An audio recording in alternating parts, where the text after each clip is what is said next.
So lately there's been a lot of news surrounding fake check scams and how it's becoming an exploding epidemic. The Better Business Bureau's study finds billions of dollars of fake checks circulate every year. In the past few months, there have been a number of people who report getting a bogus check. So here's how it works. Scammers will create random job postings on the internet and offer to pay you for some random work. Scammers will send you a fake check and then ask them to send some money to accounts set up for fake business purposes. It is not until after the consumer has wired funds that they learn the check was bad and they are on the hook for reimbursing the bank. And apparently, this scam has cost U.S. citizens $37 million just in the last year. So I thought I'd put on my detective hat and figure out where these scams are originating from and what I could do to stop them. So I got my very first clue when someone who watches my videos, we'll call him Jack, emailed me and told me that he thought that his friend was involved in one of these scams. Jack said that she applied for a job she saw on Facebook for a company called Simplify Payroll. And she was interviewed via text message by a mysterious guy named Andy and was offered a job to mail out nearly 100 checks a week to random people all over the United States. And I said, yeah, that sounds like a scam. But I wanted to learn more, so I asked if Jack still had the phone number for his friend's boss, which he did. So I got the phone number and I texted Andy to see if he was still hiring. I said, hello, I am wondering if I can apply for the job posting still. And Andy responded and he said, hi, who is this and what job position are you asking about? I said, well, my name is Ben and it is the payroll job. I thought if he hired me to be his check distributor, then I could learn the ins and the outs of this multi-million-dollar scam operation and maybe even save some people from getting scammed. But he said that the payroll position was filled. Dang it, I wanted that job. But Andy had something else in mind for me. He said, I know someone who may be in need of a personal assistant. If you're interested, let me know. And I said, I am interested, very much. And Andy said, email me your full name and full address. He will contact you. So I did. I emailed him my P.O. Box number and said my name was Benjamin Dover. Do you get it? Ben Dover? So a day later, Andy wrote back and he said, hi Benjamin, I have received your details in respect to the personal assistant job you applied for. I'm glad to inform you, you've been selected to be my new personal assistant. Your first task as my PA will be mailed to you shortly. I will also email you details on your new task for me. I sent you an email. Kindly confirm you've received it. Check your spam junk folder in case it's sitting there. So I found his email and the email says, Dear Benjamin, how are you and your family? It's a great pleasure to receive your details with your interest to be my personal assistant. I've been checking my files and what I would want you to do for me this week is to run some errands to some of the orphanage home. I do that every month. Well, hey, what a charitable guy. He went on to say, a payment in the form of a certified check money order will be sent over to you from one of my financier. I will email you instructions on what to do. Let me know if you understand this 100%. So I text Andy and I let him know that I'm ready to go. And the next day, I get another email from him. Hello Benjamin, I am letting you know that the paycheck for your first week's salary has been sent out via FedEx and the check would arrive today. According to the issuing bank, funds has been released to you. Therefore, the check must be deposited for instant withdrawal or if necessary, wait 24 hours for funds to be made available to you. As you know, your weekly salary is $425. This is how much you would keep from the check. First errand, I'm a philanthropist. I donate to some charity organizations every month. I want you to deduct your weekly salary from the check and send the rest of the funds to one of the organizations I usually donate to. So here's the plan. He wants to send me a big check and have me cash it and keep $425 for myself, and the rest I just need to deposit in some Bank of America account in the name of Charlene Foreman. So the next day, a package shows up from Colorado. It's from FedEx and it has an envelope with a check inside. And it looks just like a real check. I bet any bank would cash this thing. But the chances are that this is fake and it's just gonna bounce, leaving me on the hook with the bank. So there's no way I'm gonna cash this thing. But Andy is hounding me to deposit the cash. So I try to make an excuse. I say, I don't live near a Bank of America. And that's when he tells me that I can make the payment through Bitcoin. He even manages to find a convenience store in my city with a Bitcoin machine. Now, I have my doubts that a legitimate payroll company would be wanting me to make a charitable donation through Bitcoin. So I try to find out a little bit more about this Andy guy, and I ask him where he's located. And he says Los Angeles, California. I need to know if he's telling the truth, so I use a tool at grabify.link to snag his IP address. I do this by creating a redirect URL to the website of the convenience store, and I send him a link asking if this is where the Bitcoin machine is. Now all I need to get his IP address is for him to click on it, which he does, giving me his IP address.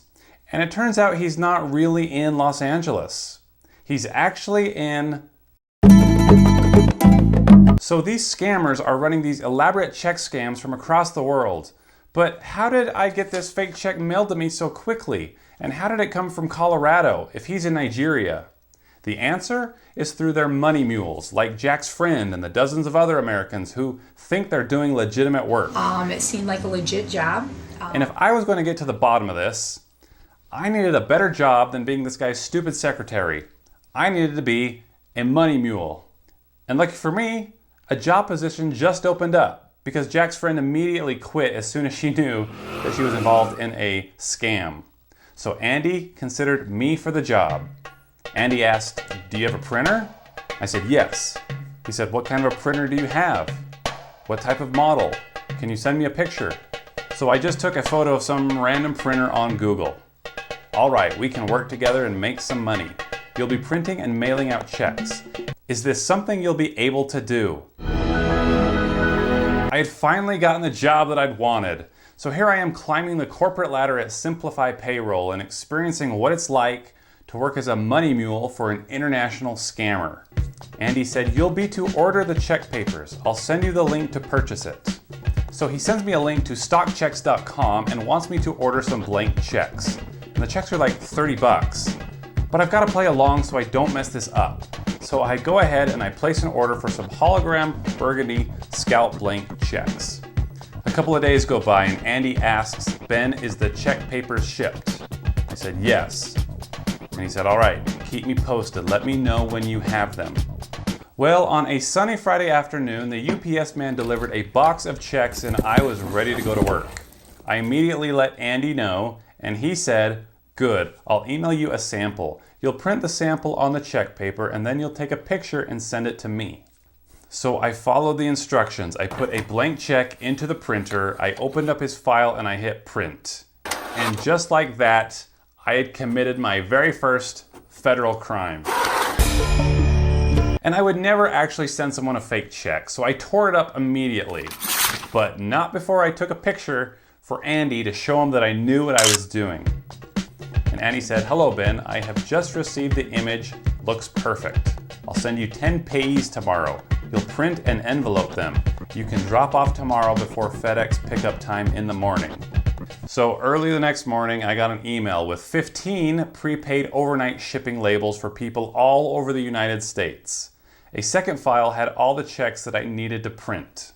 Here was 15 innocent people that are about to cash fake checks and lose hundreds of dollars. And I knew I couldn't just sit back and watch this happen. So I printed off the labels, but not the checks. Instead, I drafted a letter. I said, "Hi, you're probably expecting a check for $997.42. I'm writing to tell you that you're being scammed. The person you've been talking to is living in Nigeria and he has hired me to send you a fake check.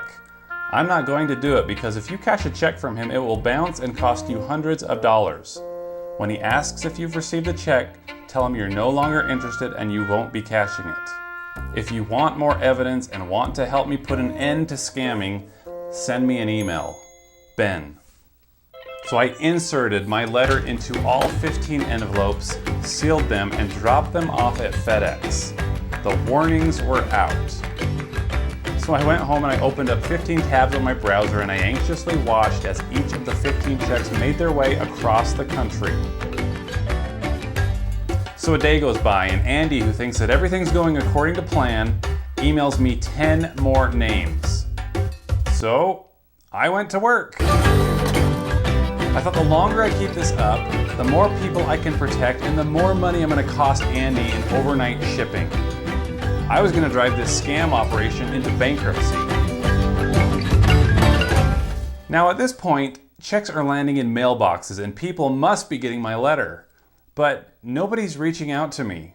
Until a couple of hours later when I get an email from a lady in South Carolina that we're going to call Jenny.